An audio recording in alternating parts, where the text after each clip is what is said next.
I am trying to build a sustainable electronics industry. The things that we have just don't last as long as they used to, but they could. Every time a new gizmo comes out, we take it apart, find out what makes it tick. We need more engineers in the world. Engineers make the world better. They're designing the systems that keep the world working. So that's why I've been involved with IEEE-USA, is I want to see more kids get excited about engineering. We are working with IEEE-USA to create a world where repair is normal again.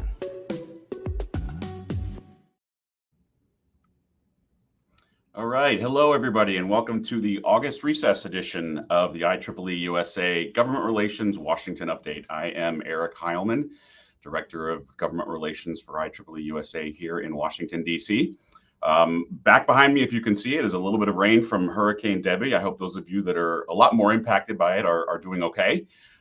We are soldiering on with a little bit of rain right now, but I know others have it a lot worse. So I hope things are okay for those of you who are experiencing this. Let's get right into it. August is typically a little bit of a slow month here. I'll explain a little bit more about that, but there are certainly things to report, things to discuss, things to share with you. So as always, big picture, two things are really the focus right now for Washington policymakers, members of Congress. Nobody's here. Congress has taken its traditional August recess break, which means every member of Congress is back home in their home states, home districts, meeting with constituents, having meetings, raising money for re-election, doing what they need to do back home to make sure that they can come back to Washington after the election. And obviously the election themselves are the main focus right now. And big news out of the presidential election, we'll touch on that in a bit here. But from a policy perspective, from a legislative perspective, it's crickets right now. And that's pretty typical of August. So right before they went on recess, there was a little bit of a flurry of activity, especially around some of the issues and pieces of legislation that we have worked on, that we support, and largely in the AI space. The Senate Commerce Committee, which has jurisdiction over artificial intelligence technology and the federal governments that administer a lot of those programs, passed a number of bills related to AI out of the committee right before the August recess. A couple of them were bills that IEEE-USA and its members have supported, have advocated for. So these are really good wins for us. Certainly, if you've tuned in here, or even if you were here for the Congressional Visits Day, the CVD in April, you know about the Create AI Act. This is one of our top legislative priorities. We helped advise on the bill. We have been a strong supporter of it for some time now. And it helps further establish through legal and congressional authorizations the pilot program that is the National Artificial Intelligence Research Resource, the NARE. So that bill passed out of the Senate Commerce Committee. There's also the VET Act, which helps foster third-party audits of AI. We supported that as well. It was a bill sponsored by Senator Hickenlooper, Democrat of Colorado, and we were in touch with his staff about that during the process of drafting. So they moved out of committee in the Senate Commerce Committee, which means they now need to be acted on by the full Senate in order to pass into law. Obviously, then those same bills would need to be passed by the House, then sent to the president. So a lot still needs to happen before these become law. But passage out of a committee, approval by a committee, is a really big step. And we're very excited about this. And we're going to do what we can to keep the momentum going when Congress gets back from recess at the end of this month.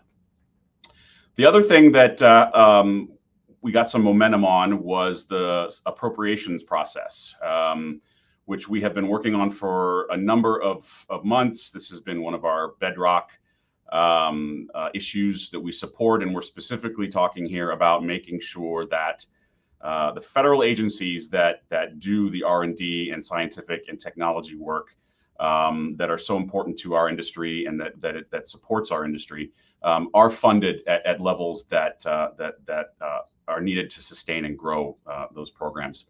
The good news here for us and for these funding levels is that the Senate moved its version of the one piece of legislation that funds those agencies, the Commerce Justice Science Bill. We call it the CJS bill.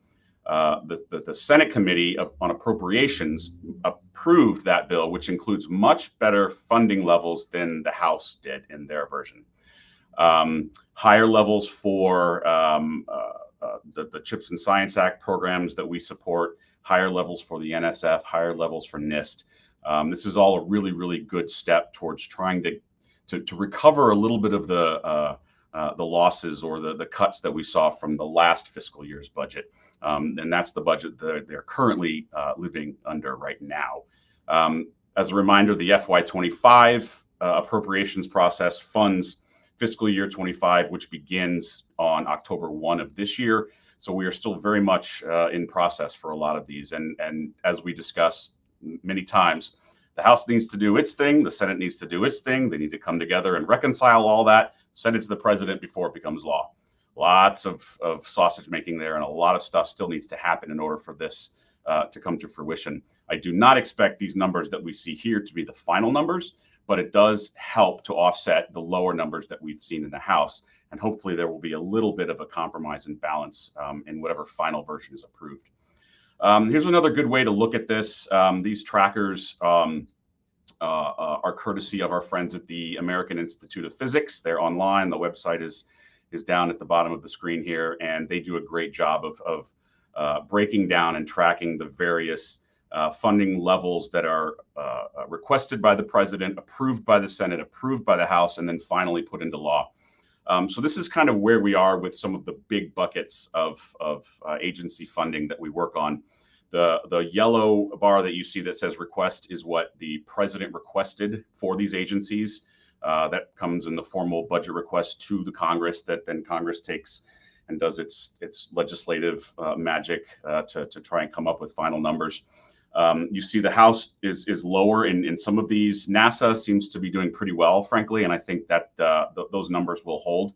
So better news for NASA than for some of the other science and technology-based industry agencies.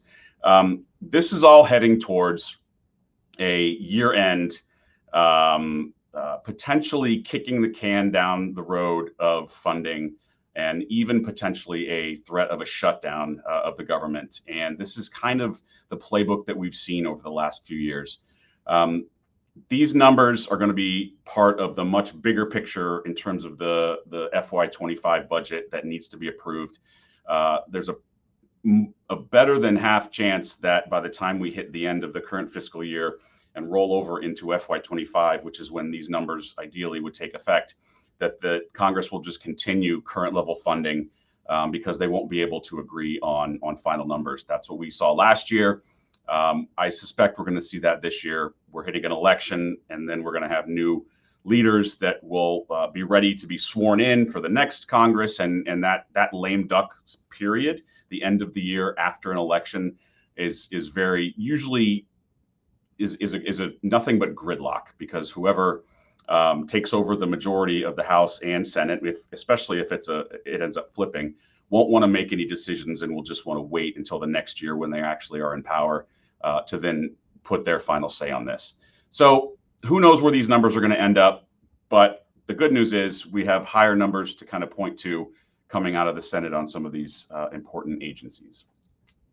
And as always, we continue to advocate for increased funding for these, and we've decided to keep an action alert open and available to anyone through our website to go in and fill out your name, address. You can tweak the note a little bit and then send that note to your member of Congress to let them know that these agencies are important. You would like to see higher funding levels. And so we urge you to do that. There is an action alert link on our webpage that you can find to go and do this. And we're going to keep this open for some time. I think it's important to keep the drumbeat going into congressional offices, even throughout this August recess, even as we hit towards the election. Members of Congress need to know that their constituents care about this stuff. So please consider going on our website and doing this. So they're going to come back from August recess, early September, and then they're going to have a very short window to legislate before they go back again on recess for the elections. And so there's a lot that they need to do, but they probably won't get done in time. I already mentioned the FY25 appropriations. I really don't think they're going to get that done by the end of this fiscal year. I really expect to see what's called a continuing resolution, CR, a piece of legislation that just makes sure that the government doesn't shut down but is funded by older levels. That's going to have to be a piece of legislation that's compromised, negotiated, and then signed by the president. And if you watch this stuff often and you kind of understand how this works, we often have several CRs. They have dates certain and ending points by which decisions need to be made. So I don't think they're actually going to get an FY25 appropriations or budget cleared by the end of this fiscal year. Similarly with the very important NDAA, National Defense Authorization Act. Again, that's an annual piece of legislation, a must-pass piece of legislation. It authorizes the programs that the Department of Defense overseas. It's a really important piece of legislation. It also tends to be a piece of legislation that attracts a lot of extraneous, unrelated legislative issues and amendments that members of Congress want to tack on because it's a must pass, because they know that there's a good chance that bill is gonna move. I just don't see all of this getting done when it should get done. I think it'll get done eventually, and I think, as is typically the case or has been the case recently, Congress will find a way to keep kind of punting on things until they absolutely have to, or they finally have a good ability to compromise and get something done. So I think the rest of this year is going to be a lot about nothing, but there's going to be a lot of opportunity still for us to make sure that some of our things advance, some of our legislative priorities advance, and who knows what could happen at the end. As anybody who has watched lame duck sessions of Congress here, it's impossible to predict how things will go, what may or may not pass, what gets signed into law until the very end. So it's going to be a roller coaster as usual. So let's transition now to where everybody's attention is focused right now, and that's on the presidential election. We've got 3 new faces in the race. And while I know many of you who watch the news and follow this have been inundated with what's going on with these individuals, who they are, what their backgrounds are, how their campaigns are shaping up, we thought it was important to put a little bit of a lens on the issues that we care about when it comes to these potential leaders for the next year. Vice President Harris does have a bit of a history on tech policy. She was a senator from California. Before that, she was California's Attorney General. So, and obviously, tech in California are extremely interwoven. So she has had a lot of experience working with and understanding the tech industry, and she kind of is considered a friend to the industry generally.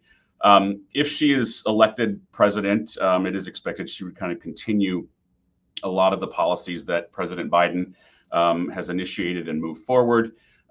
She is seen as somebody who might bring a new voice or level of authority to civil rights issues when it comes to tech, and would be potentially a strong supporter of online protection when it comes to private information.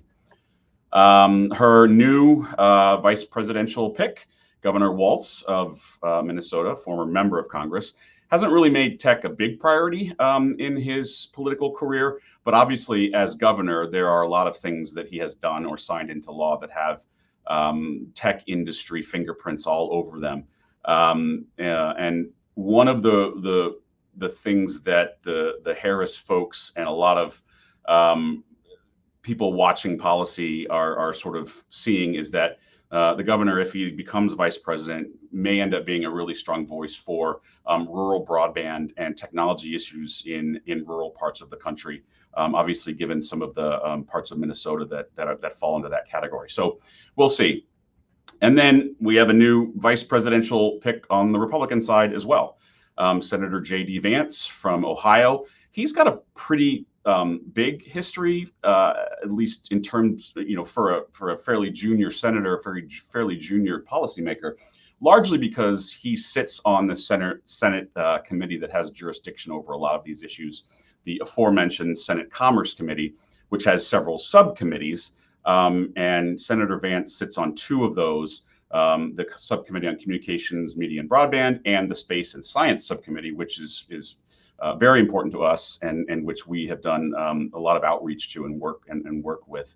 So he has sponsored a number of bills that are very tech related, a pretty big one on online safety for kids. He's also shown bipartisan credentials in terms of affordability of internet access. He tends to come from the wing or part of the Republican Party that is a lot more suspect of big business than you traditionally would expect from Republicans. And he tends to think, or at least has expressed the view that big tech, however you want to describe that, needs to be broken up. It's got too much power. And he's skeptical of AI regulations and how they might actually end up benefiting and entrenching big tech. So he could be a very interesting voice within the tech policy world if he becomes vice president. If he doesn't, he's still going to be in the Senate, and so he's somebody that we will be working with, and his staff we've already talked to at times, and probably will continue so, whether he becomes vice president or stays in the Senate. So a number of new faces, a number of potentially new approaches to a lot of tech policy that we work on, that we watch, that all of you are involved in. So watch this space, watch November. I'll transition now to just some events and some things that we are doing here at IEEE-USA. We were invited to go to the White House today for an event with OSTP, the Assistant to the President for Science and Technology, Arati Prabhakar, is going to be giving a bit of a presentation followed by a discussion on federal R&D issues. I will be attending. It's this afternoon. I don't really know what to expect, but it's always nice to get an invite from the White House and be able to sit down with policymakers, stakeholders, and others who share a similar interest in some of these issues. So if anything comes of it, I will be sure to report on it at the next webinar.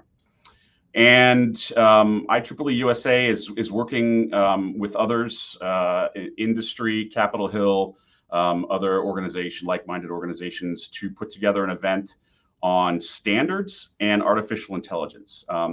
Both are kind of worlds and issues that still need a lot of tutelage, for lack of a better word, a lot of education on Capitol Hill. Standards maybe more so than AI, just because there's been a lot happening in the AI space and a lot of education already.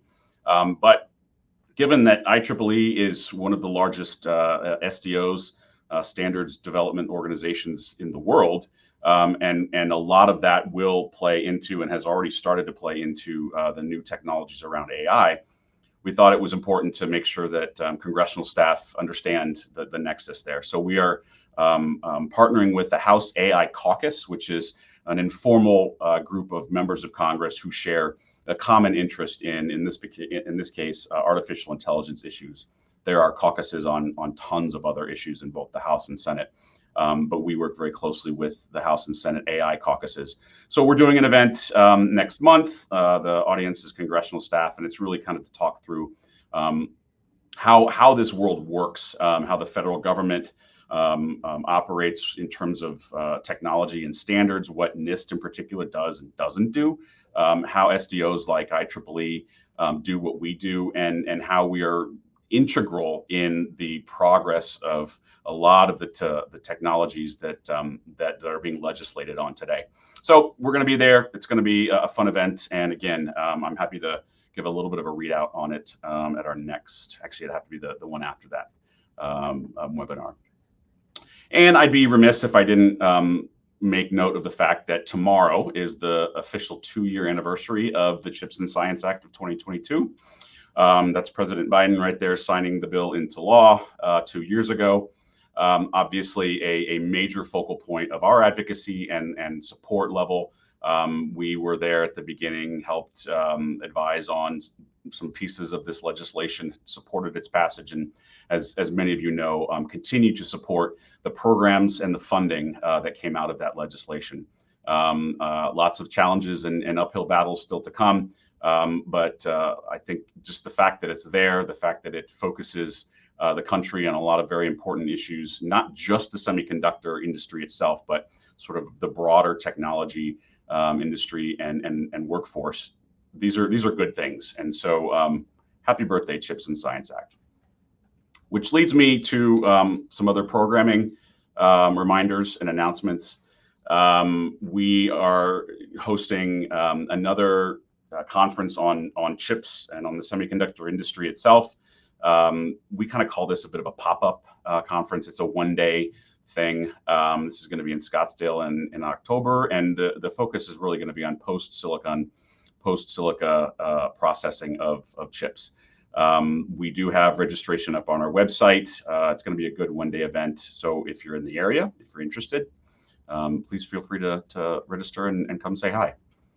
As I've noted before, we are doing our next iWork, Innovation, Workforce, and Research Conference in Huntsville, Alabama at the beginning of December with a strong focus on aerospace and defense.